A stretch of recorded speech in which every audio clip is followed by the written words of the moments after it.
राम राम जी। आत्मा मंथन में आपका स्वागत है। अब हम 7 नंबर वालों के बारे में बात कर लेते हैं। हम बता रहे हैं आपको नंबर्स के अकॉर्डिंग, यानी कि आपका क्या नंबर है उसके अकॉर्डिंग टैरो रीडिंग। आप लोगों ने मुझे बहुत पसंद किया, आप लोगों ने मुझे बताया, आप लोगों के प्रोत्साहन के कारण ही ये जो मेरा आइडिया था, जो मैंने लास्ट वीक दिया, वो आप अगली बार भी मैं करने के लिए आपके पास आई हूँ, क्योंकि आप लोगों ने अप्रिशिएट किया। कोई चैनल वालों ने भी मुझे, आप लोगों ने ही, आप में से ही किसी ने मुझे वीडियोस सेंड की और मुझे बताया कि और भी कोई चैनल है जो मुझे फॉलो कर रहा है और मेरी ही तरह की वीडियो बनाकर वीकली नंबर्स के अकॉर्डिंग दे रहा है। तो मैं उनके भी बड़ा आभार प्रकट करती हूँ कि आप मुझे फॉलो कर रहे हैं। आपका बहुत बहुत धन्यवाद। आपने मुझे भी पसंद किया, धन्यवाद। मेरा आइडिया भी पसंद आया आपको। अब हम ऐसे करते हैं कि अब आपकी रीडिंग स्टार्ट करते हैं। तो 7 नंबर वालों के लिए हम संडे की रीडिंग स्टार्ट कर लेते हैं। बाकी तो आप लोगों को पता चल ही गया होगा कि अब मूलांक की वीडियोस भी हैं और मैं डिस्क्रिप्शन बॉक्स में आपको बता दूंगी। जो नए दर्शक है, जिन्हें मालूम नहीं है कि 7 नंबर किस तरह कैलकुलेट करना है, वो लोग सब देख सकते हैं डिस्क्रिप्शन बॉक्स में। ठीक है, अब हम बात करते हैं संडे की प्रेडिक्शन की। तो संडे में मुझे ऐसा लगता है कि अब पूरा हफ्ता आप बहुत थक गए हैं मेहनत करते करते, और आपको ऐसा लग रहा है कि ये जो संडे भी मुझे मिला है, ये भगवान की बहुत बड़ी कृपा है। और जो मेरे को इतनी मेहनत करने के बाद ये संडे का दिन थोड़ा सा जो मिला है आराम करने के लिए, या जो भी कुछ मुझे प्राप्त आज संडे के दिन हो रहा है, ये बड़ी मेरी मेहनत का फल है। तो आप बिल्कुल सही कह रहे हैं, आपने काफ़ी हार्ड वर्क किया पूरे वीक, और आपको उसके रिज़ल्ट में आज रिलैक्सेशन बनती है। नई सोच, नई समझ ये आपके लिए उत्पन्न हो रही है। शाम तक इतना हो जाएगा कि आप नई सोच के साथ अपने काम को कर पाएंगे, समझ पाएंगे और नई दिशा दे पाएंगे। तो ये बहुत अच्छी चीज़ है। अगर आपके अंदर कुछ नया बदलाव आ रहा है, नई चीज़ें समझ में आ रही हैं, तो इट इज़ टू गुड। हम मंडे की बात कर लेते हैं। तो मंडे के लिए आपको कुछ ना कुछ काम मिल रहा है, लेकिन झगड़े का काम मत ले लेना। यानी कि चलो कौन क्या कह रहा था, किसने क्या बोला, मैं देख लेती हूँ, वो वाला काम मत करना, क्योंकि लड़ाई बढ़ जाएगी। ठीक है, आप काम आ रहा है, काम को करिए, लेकिन ये मेरे को बताने का यही काम होता है पहले से कि आप उस टाइम सच में शायद वैसी गलती कर सकते हैं, लेकिन जब मैं ये बता दूंगी तो आप ये नहीं करेंगे ना। तो आप उस चीज़ को समझ बूझ ले लेना। काम अकेले करना है, साथ नहीं मिल रहा किसी का। सपने देखो बड़े बड़े, ठीक है ना, उससे कोई फ़र्क नहीं पड़ता, लेकिन जो भी काम करना, हमारे ये मदद कर दे, मेरा जीवन साथी मदद कर देता तो कितना बेहतर होता, वो कर देता तो कितना बेहतर। कोई नहीं कर रहा, ये सपने ही हैं। सिर्फ आपने जो भी कार्य करना है अपने आप करना है। इसलिए उठो, पार्थ गांडीव संभालो, उठो और अपना काम खुद करो। कुछ काम ऐसे होते हैं जो हम ही कर सकते हैं, तो ज़्यादा आस मत लगाओ किसी से और ख़ुद अपना काम करो। अब हम बात कर लेते हैं ट्यूसडे की। ट्यूसडे के अंदर आपके लिए कोई अपॉर्चुनिटी आ रही है, शायद आप उसकी तरफ गौर ही नहीं कर पाओगे कि भाई कोई मेरे को कोई अपॉर्चुनिटी मिल रही है या कुछ मुझे मौका मिल रहा है करने का, उसको आप ध्यान ही नहीं दोगे और सोचोगे छोड़ो, बेकार में मुझे क्या इस चीज़ में फंसना, मैं यहाँ से अपनी जान छुड़ाऊँ और भागूँ।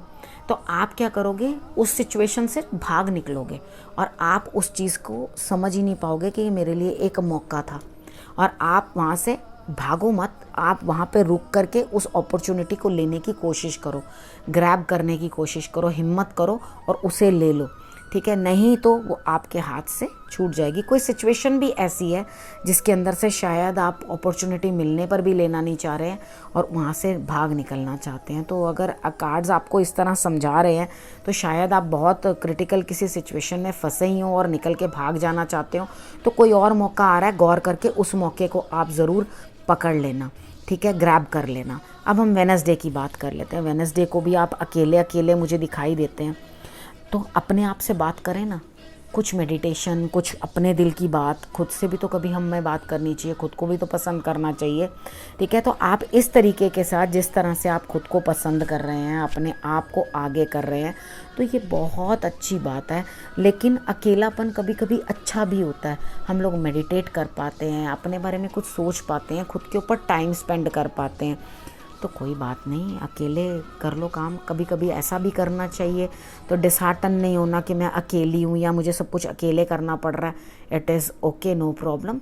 कुछ लोग अकेले ही जूझते हैं, उसमें कोई भी बुरी बात नहीं होती, ऐसे कई लोग होते हैं। तो हैप्पी रहो अपनी सिचुएशंस के साथ। अगर छोटी छोटी बातों पे उदास होगे तो वैसे भी 7 नंबर वालों को उदासी बड़ी जल्दी आ जाती है, जल्दी से वो लोग उदास हो जाते हैं और सिचुएशन में फंस के रोना शुरू कर जाते हैं, या अकेलेपन के शिकार वैसे भी वो रहते हैं। तो ये चीज़ें जो हैं आपको समझनी है और अपने आप को मेडिटेशन की तरफ लेकर जाओगे, गुरु की तरफ ले जाओगे तो बहुत बेटर होगा आपका। अब हम थर्सडे के लिए बात कर लेते हैं। थर्सडे को भी आप किसी ना किसी चीज़ से परेशान हैं, दुखी हैं, शायद आपको चैन नहीं पड़ रहा अंदर से, या कुछ ऐसी बात है जिसके कारण आप बहुत परेशान हो गए हैं। तो आप किसी की मदद ले लें, सलाह ले लें किसी से, और उसके बाद आप चलें। तो ये कोई आपके बड़े भी हो सकते हैं, या जिस भी फील्ड में आपको परेशानी आई है उसके जो स्पेशलिस्ट हैं उनके साथ आप डिस्कशन कर लें, तो वो ज़्यादा बेटर होगा आपके लिए। वो आपको अच्छा मार्ग दिखाता हुआ दिखाई देता है। अब फ्राइडे वाले दिन वैसे किसी के साथ ज़्यादा लड़ाई झगड़ा करना नहीं चाहिए। जो करना हो सैटरडे वाले दिन कर आके निपटा लिया करो। अब फ्राइडे वाले दिन अगर आप लड़ाई झगड़ा करने बैठोगे, और मुझे तो ऐसा लगता है बहुत अधिक लड़ाई झगड़ा कर लोगे, मेरे हिसाब से अगर इस सिचुएशन को अवॉइड कर सको तो बहुत अच्छा। अवॉइड करने के लिए आप 5 दूर्बा गणेश जी को चढ़ा दें, और फ्राइडे वाले दिन आप ग्रीन कलर बिल्कुल ना पहने। अगर आप गाय को कुछ खिला सकें, पालक वगैरह ग्रीन कलर की कोई चीज़, तो वो ज़्यादा बेटर आपके लिए रहेगी। लेकिन आपने ग्रीन कलर को बिल्कुल अवॉइड कर देना है। उसके बाद अपने इमोशंस को और अपने मन को ये समझाओ, रोज़ एक मैसेज कन्वे करो कि जो भी है ठीक है, छोड़ो, मुझे इसमें कुछ नहीं लेना था, जाने दो। ठीक है ना, वो आता है ना, जाने दीजिए, कोई बात नहीं, जो हुआ सो हुआ, बेटर हुआ। वो अपने लिए सोच लोगे तो आप ज़्यादा बेटर रहोगे। अब उसके बाद हम बात करते हैं सैटरडे की। सैटरडे में मुझे लगता है कि आप अपनी फैमिली के साथ अच्छा समय बिताते हुए दिखाई देते हो, हैप्पी हो। थोड़े दिन के 1-2 दिन की परेशानी के बाद हैप्पीनेस भी आती है। तो ये सुख दुख जो हैं दोनों पड़ाव हैं जीवन के। ठीक है, उसी तरह से शनिवार को सैटरडे को ऐसा लगता है कि आप जो हैं हैप्पी हैं, और अपने परिवार को आप एकजुट देख के बहुत खुश होंगे, और अपने परिवार के साथ आप शेयरिंग करने में, अपनों के साथ शेयरिंग करने में खुशी अनुभव करेंगे। तो अगर आपको वो खुशी सैटरडे को प्राप्त हो रही है तो आप ज़रूर पर ज़रूर उस खुशी को ले लेना। ठीक है, ये मैंने आपको थोड़ा थोड़ा सारा बता दिया है वीक का कि आपका किस तरह से रहने वाला है।